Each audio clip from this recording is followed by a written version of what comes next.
శ్రీ శ్ర శ్రీ శ్రవణం ఛానల్‌కి చిన్నారులందరికీ, శ్రోతలందరికీ కూడాను మరొక్కసారి స్వాగతం. ఈరోజు నుంచి మనం కిష్కింధకాండ మొదలు పెట్టబోతున్నాం మనం. అదేంటో చూద్దాం. అందులో మనకి హనుమంతుడి పాత్ర ఏంటి అన్నది తెలుసుకుందాం. రామలక్ష్మణులు సీతను అన్వేషిస్తూ పంపా తీరంలో ఉండగా సుగ్రీవుడు చూశాడు. తన్ని చంపడానికే వీళ్ళు వాలి చేత పంపించబడ్డారు అని అనుకున్నట్టాయన. మనసంతా తల్లడిల్లిపోయింది. అప్పుడు హనుమ చెప్పాట, "త్రోటుపాటు పడకు. ఇది ఋష్యముఖము. ఇక్కడికి వాలి గాని, వాలి సంబంధికులు గాని రాలేరు. ధైర్యంగా ఉండు" అంటూ హనుమ అతనికి ధైర్యాన్నిచ్చాట. సుగ్రీవుని ఆదేశం చేత హనుమ వారిని తెలుసుకోవడానికి కపి రూపాన్ని విడిచి సన్యాసి రూపంతోటి రామలక్ష్మణులను సమీపించి నమస్కరించి మనోహరమైన వాక్కుతోటి వారిని ప్రశంసిస్తున్నట్టుగా మాట్లాడాడు. ఎలా మాట్లాడాట? "మీరు రాజర్షి తుల్యులు, దేవతుల్యులు, మనోహరమగు రూపం కలవాళ్ళు మీరు. తాపస వేషాలను వేసుకొని మా వనానికొచ్చారు. శ్రీమంతులు, రూపసంపన్నులు, కాంతివంతులగు మీరు దివ్య ధనస్సులను ధరించి ఇటువైపు ఎలా వచ్చారయ్యా? దేవరూపులగు మీరు దేవలోకం నుండి దిగివచ్చారా ఏంటి? జటామండలధారులుగా భూమి మీద తిరుగుతున్నారా? సూర్యచంద్రుల్లాగా ప్రకాశిస్తున్నారు. పొడవైన మీ బాహువులు ఆభరణాలతోటి అలంకరించుకోదగినవి కదా! మరి అలాంటి బాహువులు అలంకరించుకోకుండా ఎలా వదిలేశారయ్యా? ఈ భూమండలం అంతా రక్షించడానికి మీరు తగుదురు. ఇంతగా మాట్లాడుచున్న నాతో మాట్లాడరేమిటి మీరు?" సుగ్రీవుడను వానరరాజు ఒకడున్నాడిక్కడ. అతని సోదరుడు వాలి. ఆ వాలి సుగ్రీవుని దేశాన్నుండి వెడలగొట్టాడు. సుగ్రీవుడు పంపగా వచ్చిన హనుమంతుడను పేరుగల వానరుడను నేను. సుగ్రీవుడు మీతోటి మైత్రి కోరుతున్నాడు. నేను అతని మంత్రిని. అతనికి ప్రియం చేకూర్చాలని చెప్పి మీ వద్దకి భిక్షుక రూపంతో వచ్చారంట రామలక్ష్మణులతోటి పలికాట. హనుమంతుడి వాక్యాలు విన్న రాముడు తమ్ముడగు లక్ష్మణుడితోటి ఏమని చెప్పాడు? "లక్ష్మణా, ఇతడు మహాత్ముడగు సుగ్రీవుడు మంత్రి. నేనెవరిని కలుసుకోవాలని కోరుకుంటున్నానో ఆ సుగ్రీవుడు మంత్రే మన దగ్గరికొచ్చాడు. నా పట్ల, సుగ్రీవుని పట్ల కూడా స్నేహం కలవాడు. మాటలలో కౌశం కలవాడు. ఎలా అంటే చూడు." नानृग्वेदविनीतस्य नायजुर्वेदधारिणः न सामवेदविदुषः सशक्यमेवं प्रभाषितम् नूनं व्याकरणं कृत्स्नमनेन बहुधा श्रुतं बहुव्याहरतानेन न किञ्चिदपशब्दितम् न मुखे नेत्रेयोर्वापि ललाटे बभ्रुवोस्तथा अन्येष्वपि च गात्रेषु दोषः संविदितः क्वचित्। ఋగ్వేదమున్న శిక్షితుడు కాని వానికి, యజుర్వేదాన్ని మనస్సునందు ధరింపని వానికి, సామవేదంలో పండితుడు కాని వానికి ఇలా మాట్లాడడం రాదు సుమా! ఇది సాధ్యం కాదు సుమా! ఇతడు వ్యాకరణ శాస్త్రము ఆమూలాగ్రము అనేక మార్లు వినుంటాడు గురుముఖతః.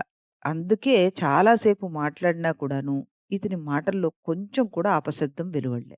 ఇతను మాట్లాడేటప్పుడు చూసావా? ముఖం అందు గాని, నేత్రాల అందు గాని, లలాటం అందు గాని, కనుబొమ్మల అందు గాని, కింద ఏ అవయములందు గాని ఎంత మాత్రం వికారం నాకు కనిపించలేదు. అంటే వేరే రకమైన హావభావాలు కనబడలేదు. కాబట్టి నువ్వు ఇతనితోటి చాలా మధురంగా మాట్లాడు అని లక్ష్మణుడికి చెప్పాట. అప్పుడు హనుమతోటి ఇప్పుడు లక్ష్మణుడు ఇలా పలికాడు. "హనుమా, మేము అయోధ్య నగరాన్ని పరిపాలిస్తున్న దశరథ మహారాజు కుమారులం. రామలక్ష్మణులం. పితృవాక్య పరిపాలనగా అరణ్యంలో నివసిస్తుంటే ఎవడో రాక్షసుడు మా వదినమ్మను సీతను అపహరించుకెళ్ళిపోయాడయ్యా. మేము ఈ సుగ్రీవుడి కోసమే వెతుకుతున్నాము" అంటూ చెప్పాడు. అప్పుడు హనుమ, "రామా, మా ప్రభువు తన అన్న అయిన వాలి వల్ల రాజ్యభ్రష్టుడయ్యాడు. అంతేకాదు సుగ్రీవుని భార్యను కూడా అపహరించాడు ఆ వాలి. సుగ్రీవుడు తప్పక సీతాన్వేషణ మాచే జరిపిచ్చి మీకు తోడ్పడగలడు" అంటూ పలికి హనుమంతుడు భిక్షు రూపం విడిచిపెట్టేసి స్వస్వరూపాన్ని ధరించి రామలక్ష్మణులను సుగ్రీవుని వద్దకి తీసుకువెళ్ళి వారి వృత్తాంతమంతా నివేదించాడు. హనుమ సమక్షంలో రామసుగ్రీవులకు అగ్నిసాక్షిగా మైత్రి ఏర్పడింది. ఇరువురు ప్రతిజ్ఞ చేశారనమాట. రాముడు ప్రతిజ్ఞానుసారంగా ఒకే ఒక్క బాణంతోటి వాలిని సంహరించాడు. కిష్కింధ రాజ్యానికి హనుమ సమక్షంలోనే సుగ్రీవుణ్ణి పట్టాభిషిక్తుణ్ణి చేసేశాడు. తరువాత సుగ్రీవుడు రాముడికిచ్చిన మాట ప్రకారం సీతామాత జాడను తెలుసుకునేటందుకు నలుదిక్కుల వానరులను పంపాడనమాట. దక్షిణ దిక్కుగా జాంబవంత, అంగద, హనుమ మొదలైన వానర వీరులను నియోగించి 4 రోజుల గడువులో మీరు తిరిగి రావాలి అంటూ ఆదేశించాడు. ఆ తర్వాత రాముడు హనుమను చూసి, హనుమ, ఇదిగో ఈ అంగుళీకం భద్రంగా నీ దగ్గర పెట్టుకో. నా నామాంకితమైన ఈ ముద్రిక చూపితే జానకి నిన్ను విశ్వసిస్తుంది. నీ వల్లనే నాకు జానకి లభిస్తుంది అంటూ అన్నాడు. సుగ్రీవుని ఆజ్ఞ అనుసారం వానర వీరులు 4 దిక్కులకి బయలుదేరిపోయారు. దక్షిణ దిక్కుగా బయలుదేరిన హనుమ మొదలుగా ఉన్న వానర వీరులందరికీ వృక్ష బిలం అనేది ఒకటి ఎదురైందట. అలా ఆ బిలంలో ప్రవేశించి చాలా దూరం పోయాక అక్కడ కృష్ణజీనాంబరంతోటి ఒక వృద్ధ తపస్విని వాళ్ళకి కనబడిందట. సహచరులతోటి హనుమ ఆవిడ్ని సమీపించి అంజలి ఘటించి, అమ్మా, మీరెవరు? ఈ బిలంలో ఎందుకుంటున్నారు? ఈ కథ ఏమిటో? ఇక్కడ ఏ వస్తువు చూసినా అన్ని బంగారుమయంగా కనబడుతున్నాయి. ఇది ఎవరి తపఃప్రభావం వల్ల ఇలా అయింది? అంటూ ప్రశ్నించట. అప్పుడు నాయనా, మయుడు పూర్వం దానవులకు విశ్వకర్మగా ఉన్నాడు. ఆ విశ్వకర్మ ఎన్నో సంవత్సరాలు తపస్సు చేసి వరప్రభావంతోటి నిర్మించాడు. హేమ అనే అప్సరస యందు అతను మోహితుడయ్యాడు. అది తెలుసుకొని దేవేంద్రుడు పరాక్రమించి వజ్రాయుధంతోటి వాణ్ణి వధించాడు. అయితే ఈ మహాభోగాలన్నీ బ్రహ్మానుగ్రహం వల్ల హేమకు లభించాయి. నేను మేరు సావర్ణి పుత్రికను. నా పేరు స్వయంప్రభ. హేమ నా ప్రాణసఖి. ఇంతకు మీరెవరు? ఈ బిలంలోకి ఎలా వచ్చారు? అంటూ ప్రశ్నించిందట. ఆవిడిచ్చిన ఆతిథ్యాన్ని స్వీకరించాక హనుమన్నట్ట, తల్లి, అయోధ్య నగరాన్ని పాలించిన దశరథ మహారాజు కుమారుడు శ్రీరాముడు పితృవాక్య పరిపాలకుడై తమ్ముడు లక్ష్మణుడితోటి భార్య జానకితోటి దండకారణ్యానికి వెళ్ళి ఉండగా అక్కడ రావణుడు జానకిని అపహరించి వెళ్ళిపోయాడు. వారు సీతను వెతుకుతూ ప్రభువు అయిన సుగ్రీవుడితోటి స్నేహం చేశారు. మా చక్రవర్తి ఆజ్ఞానుసారం మేము సీత అన్వేషణ చేస్తూ ఇలా వచ్చాం. ఆయన పెట్టిన గడువు దాటుతోంది. మేం బిలం నుండి బయటపడే మార్గం చెప్పు తల్లి అన్నట్ట. నాయనా, ఇందులో అడుగు పెట్టిన వారెవరూ ప్రాణాలతో బయటపడరు. అయినా ఒక మంచి పని కోసం మీరు తిరుగుతున్నారు కనుక మిమ్మల్ని నేను ఉద్ధరిస్తాను. అందరూ కళ్ళు మూసుకోండి అంది. అంతే. వాళ్ళు కళ్ళు తెరిచేసరికల్లా సముద్రం ఒడ్డునున్నారట.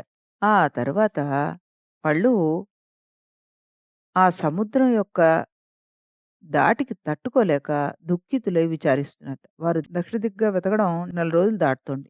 ప్రాణాలందరి ఆశలన్నీ వదిలేసుకుని అందరూ కలిసి ప్రాయోపవేశం చేసేద్దాం, ఇంకా మరణిద్దాం ఇక్కడే అని సంసిద్ధులయ్యారట. ఆ వానరుల మాటలు విన్న జటాయువు సోదరుడైన సంపాతి లంకలో సీతమ్మ ఉందని 100 యోజనాల సముద్రం దాటి వెళ్లి చూడగలరని తెలియజేశాట. నాకు సూక్ష్మ దృష్టి ఉంది కాబట్టి నేను అంత దూరం చూడగలుగుతున్నాను. 100 యోజనాల దూరంలో సీతాదేవి ఉంది అంటూ వాళ్ళకి చెప్పాట. అప్పుడు వానరులందరూ తమ తమ బలం ఏపాటిదో తెలియజేశారు. హనుమ మాత్రం ఏకాంత ప్రదేశంలో మౌనం వహించి ఉండగా అప్పుడు జాంబవంతుడు హనుమంతుని సమీపించి జనన వృత్తాంతం అంతా తెలియజేసి, హనుమ, 100 యోజనాల దూరం కలిగిన ఈ మహాసముద్రాన్ని దాటగల శక్తి నీకొక్కడికే ఉందయ్యా అంటూ బలం బుద్ధిశ్చ తేజశ్చ సత్వం చ పరిపుంగవః విశిష్టం సర్వభూతేషు కిమాత్మానాం న బుధ్యసే. వానరశ్రేష్ఠుడా, బలము, బుద్ధి, తేజము, ధైర్యము నీకు సకల భూతముల కంటేను విశిష్టాలైనవి నీకెలా తెలియట్లేదో అంటూ, హనుమ, నీ పరాక్రమం నీ వానర సేనంతా చూడాలనుకుంటోంది. నీవింక లేచి ఈ మహాసముద్రాన్ని లంఘించు అన్నట్టు. అప్పుడు అంగదుడు మొదలైన వానరులందరూ కూడాను హనుమంతుడిని ప్రశంస చేస్తుంటే, హనుమంతుడు మేరు పర్వతం అంత మహాకాయాన్ని ధరించిన వాడై వానరులతోటి, ఓ వానరులారా, నేను వేగంలో వాయువుకి సాటి అయిన వాడిని. గరుడుకి సమానుడైన వాడిని. నేను 10,000 యోజనాల వరకు దాటగలనని నా అభిప్రాయం అంటూ వాసవస్య సవజ్రస్య బ్రహ్మణో వా స్వయంభువః విక్రమ సహసా హస్తాదమృతం తదిహానయే లంకాం వాపి సముక్షిప్య గచ్ఛేయమితి మే మతిః. వాసవస్య సవజ్రస్య బ్రాహ్మణో వా స్వయంభువ అంటూ వజ్రాయుధాన్ని దాల్చిన ఇంద్రుణ్ణి గాని స్వయంభువగు బ్రహ్మను గాని నా పరాక్రమం చేత జయించి వారి చేతి నుండి అమృతం ఇచ్చటికి తీసుకొస్తాను.